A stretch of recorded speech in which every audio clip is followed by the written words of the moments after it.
ఈ flax సీడ్స్లో omega 3 fatty acids మనకి ALA రూపంలో ఉంటుంది, అంటే ఆల్ఫా లినోలిక్ యాసిడ్ రూపంలో ఉంటుంది. ఈ ఆల్ఫా లినోలిక్ యాసిడ్ మనం ఎక్కువగా డైట్లో ఉపయోగించడం వల్ల మన కొలెస్ట్రాల్ లెవెల్స్ తగ్గించడానికి, హార్ట్ రిలేటెడ్ ఇష్యూస్, చాలామందికి ఈ మధ్య ఇష్కిమిక్ అటాక్స్ వస్తున్నాయి. సో ఇష్కిమిక్ అటాక్స్ నుంచి బయటపడడానికి కూడా మనం ఈ ఫ్లాక్స్ సీడ్స్ అనేది రెగ్యులర్గా కన్స్యూమ్ చేసుకోవచ్చు.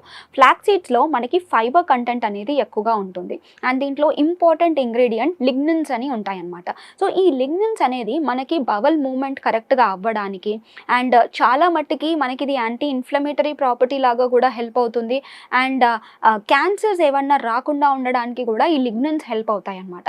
చాలామందికి ఉమెన్లో బ్రెస్ట్ క్యాన్సర్ అనేది వచ్చేస్తూ ఉంటుంది, అండ్ ప్రీ మెనోపాజ్ ఉమెన్లో కూడా మనకి ఈస్ట్రోజన్ అనే హార్మోన్ తగ్గిపోతుంది. సో ఇది ఫ్లాక్స్ సీడ్స్ కన్జ్యూమ్ చేయడం వల్ల ఈస్ట్రోజన్ లైక్ ఎఫెక్ట్